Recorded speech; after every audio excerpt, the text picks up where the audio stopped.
Some viewers may find the following video disturbing. Viewer discretion is advised. I want you to go in there. I'm here. I'm in here. I cannot leave. No, I'll be okay. I'll be okay. Mom! Mom! Mom! Oh my God! It's my mom that's on fire! Oh my God! My God! My mom's on fire! Oh God! Families are supposed to love each other, look out for each other, protect one another. She was a loving mother and grandmother, passed on so many precious gifts to her children and their kids, but her life was taken for such a meaningless reason. Hey everyone, my name is Ben. You're watching Letter M. Don't forget to subscribe and hit the notification bell before we start. Today we'll be telling the story of Susan Hernandez and a roof that needed repair. I'll see you inside.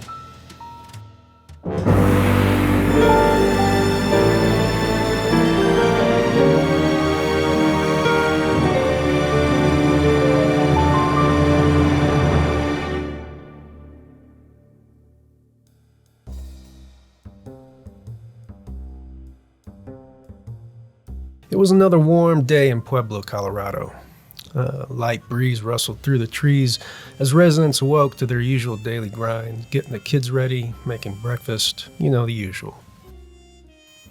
With a population just over 100,000 people, Pueblo, Colorado is a quiet town, but still enjoys many of the comforts found in much larger cities. Settled along the Arkansas River, it began as a trading post but became an important mining town during the Colorado Gold Rush.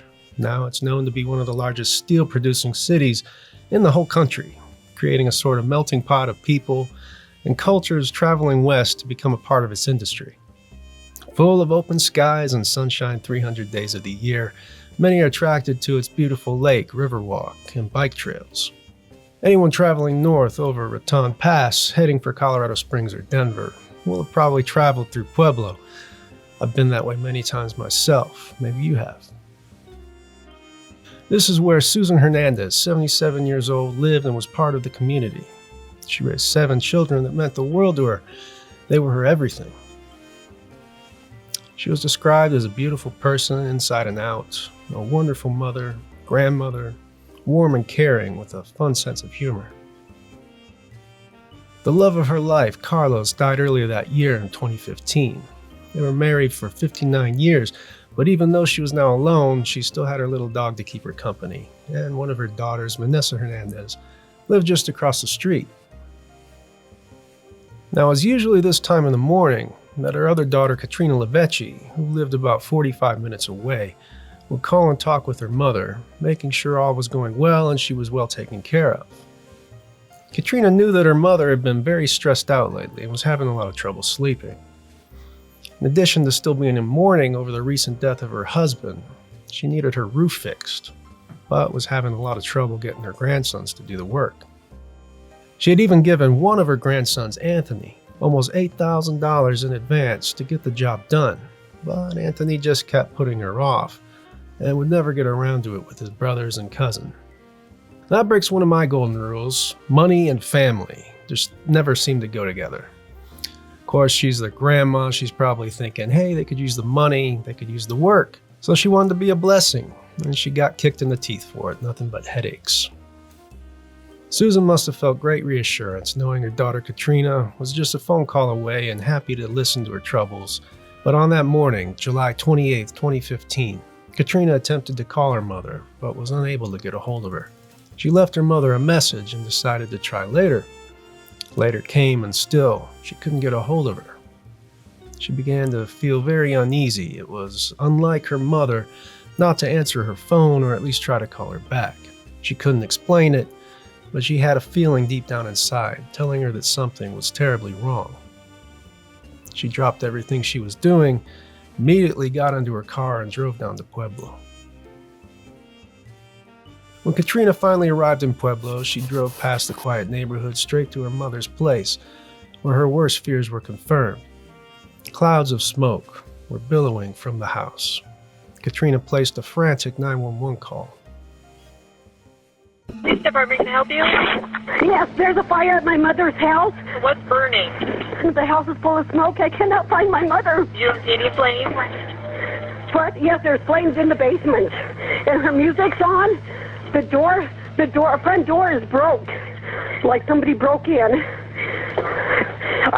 She might be in the basement, I don't know, but the house is full of smoke. Please send somebody. They're coming right now. Okay. Mom! But I'm in the basement now. Then I want you to get out of the house. Okay, Mother! Mom! Mom! Okay, I'm going now.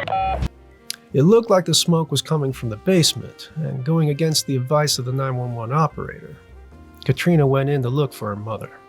I don't want you to go in there. I'm here. I'm in here. I cannot leave.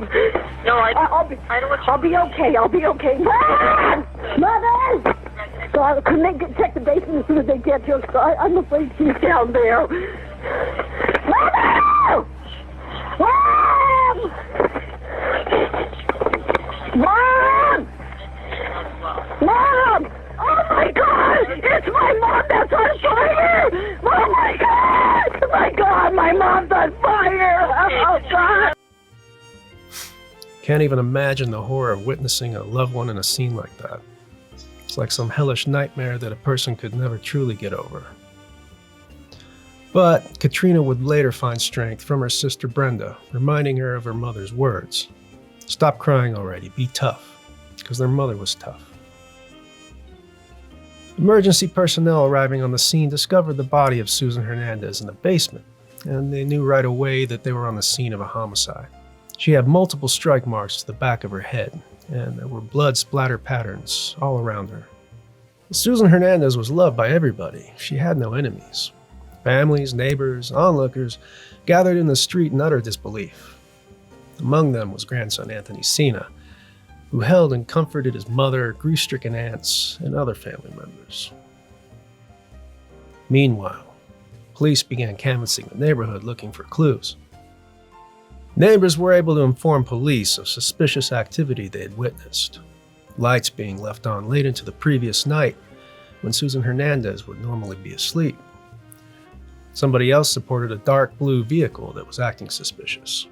But what really stood out to police is that Susan kept a cash box in her house with possibly a large sum of money in it. Police were unable to locate this box at first, and so the case began to look like a burglary that went horribly wrong. They decided to call the family in for routine questioning, to try and gather as much information as possible. That's when Susan Hernandez's grandson, Anthony, really began to stand out as a suspect. Well, first off, man, I just want to say I'm very sorry for the loss. It's crazy, dude. She was nice to everybody. Oh, she did. She loved everybody. All right, well, I'll tell you what, man. Let's just go back and I guess start from when the last time you saw your grandma. Last time I seen her was Monday. I think it was Monday because I was gonna get the roofing material by Tuesday. So Monday I stopped by, talked to her for a few minutes. So Monday, today's Wednesday. Okay, so then basically Monday you saw her. Then what happened? I think we talked to Mountain for a little bit. Was it. I left and everything was good. Now, Anthony held it together pretty well for the most part in front of the police.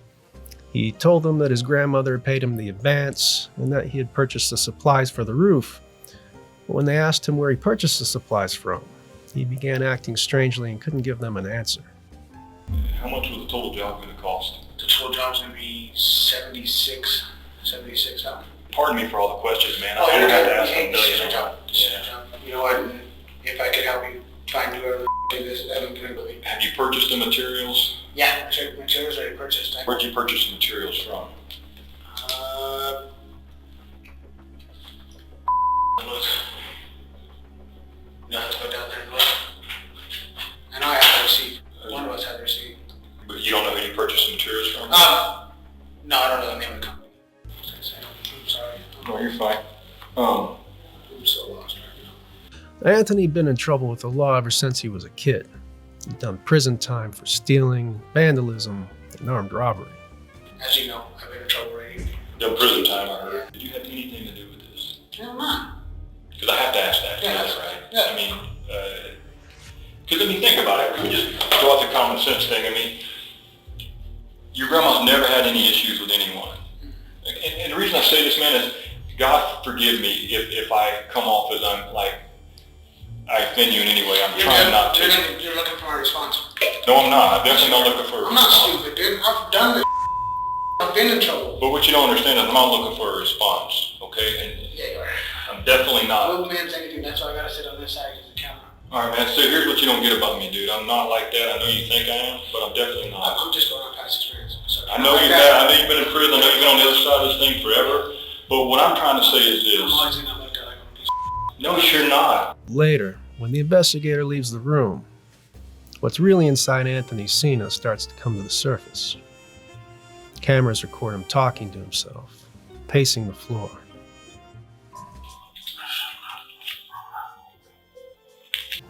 He seemed almost frantic, talking under his breath, and later he even vomited in the trash can. It's time to kill me. So, if investigators weren't sure about him before, I'm sure they thought it was a little suspicious that he's in there throwing up in their trash can. Were you over at your grandma's this morning? At all, anytime before you got here? No.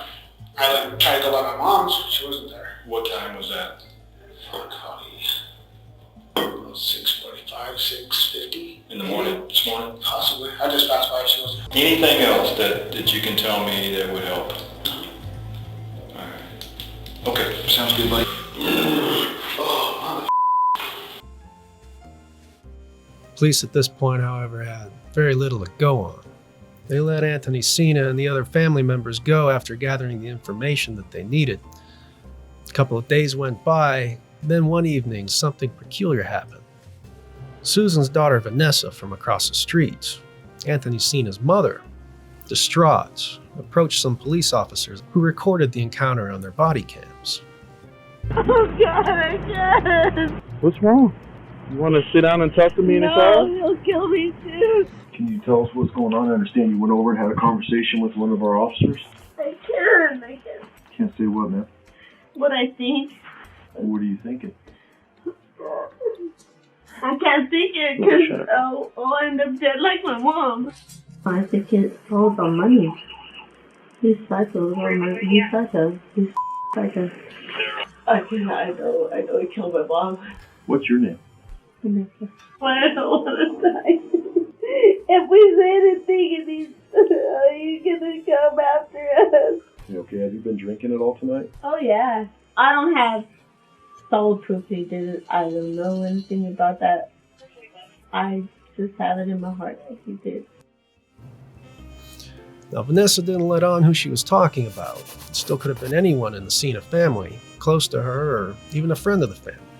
When calling family members in once again for routine photographs and fingerprinting, Anthony Sina continued to arouse suspicion in detectives. In passing with the investigator assigned to him, he stated, "You don't have anything on me. If you had anything on me, you would arrest me by now." Furthermore, he told the detective that God must have stopped the fire from spreading. Do you remember the 911 call? Katrina discovered her mother on fire, but the house itself remained relatively unscathed. This was attributed to the poor airflow in the basement, compounded by the fact that the killer shut the basement door before he left. Without the proper airflow, there wasn't enough oxygen to really ignite the flames. Now, it seems like this was the first big mistake that the killer made. His shutting the door kept the fire from spreading rapidly over the whole house. And because the fire was choked back, the body of Susan Hernandez wasn't completely burned. The fingers on one of her hands remained intact. From her fingernails, police were able to obtain a sample of YSTR DNA from the killer, which indicated that the killer was a male and narrowed the search down to the 5 men in the Sina family. Anthony, Bruce, Devin, Sebastian, and Joseph Sina each became possible suspects in the murder of Susan Hernandez. Police would have to piece together various bits of information they gathered to narrow the list even further. Through phone records, alibis, witness statements, the police were able to slowly exempt each of the family members except for Anthony. His phone records placed him near his grandmother's home on the morning of the fire, along with the witness testimony of a neighbor. But this wasn't totally incriminating because his mother just lived right across the street. Police got a big break with cell phone tower records, which placed Anthony on the road, where a passerby was able to find discarded ID cards belonging to Susan Hernandez. It seems almost like a miracle that somebody would be able to find these discarded IDs. It was an act of God that the fire didn't ignite. It must have also been an act of God that these IDs turned up. In any case, it was another big mistake that the killer made, and yet another finger pointing police investigators to Anthony Sena. So far, the evidence showed that Anthony Sena had the opportunity, but would it be enough? Several of the clues investigators had discovered came back cold. The blue vehicle was a dead end, and Susan Hernandez's cash box ended up being found buried in her closet. But Anthony's mother, Vanessa, seemed to once again be talking. She told police about a hammer that Anthony had stored in the home, that she believed could have been the murder weapon. Forensics examined it, but they were unable to link it to the crime. While the hammer itself was a dead end, though, it seems as though police now knew who Vanessa Hernandez was talking about on that night that she approached them in the agitated state. But then police received a big break when they received a particularly damaging testimony from Anthony Sena's own daughter, who told police that when her father got back from meeting with her uncle, when they went to talk to Grandma, he had blood on his ear. So Anthony Sena was looking like the lone person in this case, and police began focusing solely on him. Detectives established his motive as money. They learned from his Aunt Katrina that Susan had been pleading with him to return the $8,000. Anthony kept ignoring her and putting her off. So in a last desperate attempt, Susan warned him that if he didn't return the money for the roof by Tuesday, she was going to have to call the cops. Tuesday came. Susan Hernandez was dead. After a 4-month-long investigation, police arrested Anthony Sena for the murder of his grandmother, Susan Hernandez. The trial would take place late in 2016. He gloated, smirked at his aunts during the trial. He might have thought that he was invincible, that he could get away with it. The jury only had to deliberate for 4 hours, then returned with a verdict of guilty of first-degree murder, the attempt to commit first-degree arson, and also guilty of theft. Of his life in prison for killing his grandmother, Susan Hernandez. The Pueblo man lit her on fire to cover up the brutal crime. Susan Hernandez was killed in her home. Today, a judge and jury found Hernandez's grandson, Anthony Sena, guilty of the murder. Katrina Levici Hernandez. Forever grateful.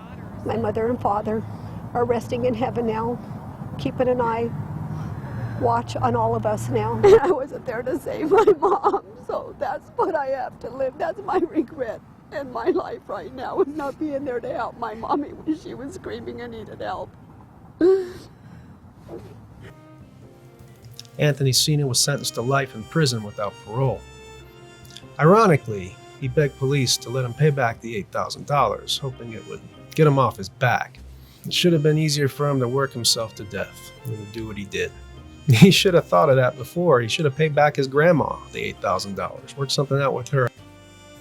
Now he faces life in prison for the measly sum of $8,000, which he stupidly traded for the life of his own precious grandmother. It must have been a small comfort for his family to see Anthony put behind bars. But for them, they were left reeling with the loss of both parents, and Susan especially dying in such a tragic way. The family gathered at Runyon Field after the trial to celebrate her life and remember the good times they shared. Although now gone, she'd never be forgotten. Every day of my life, every morning I wake up, I relive that day every day. She was my life. She was everything. I will never forgive him for what he did to my mother. Thank you all for joining me today for the story of Susan Hernandez. If you'd like to hear more true crime stories like this one, don't forget to like, subscribe, and leave me a comment. Let me know your own thoughts about the case down below. You know, grandparents typically are the ones that love you and spoil you the most. And Susan Hernandez seemed like that kind of grandma. So in her honor, how about sharing a good memory of your own grandparent? I'll do the same. I'll see you on the next case. Letter M signing off, and always remember,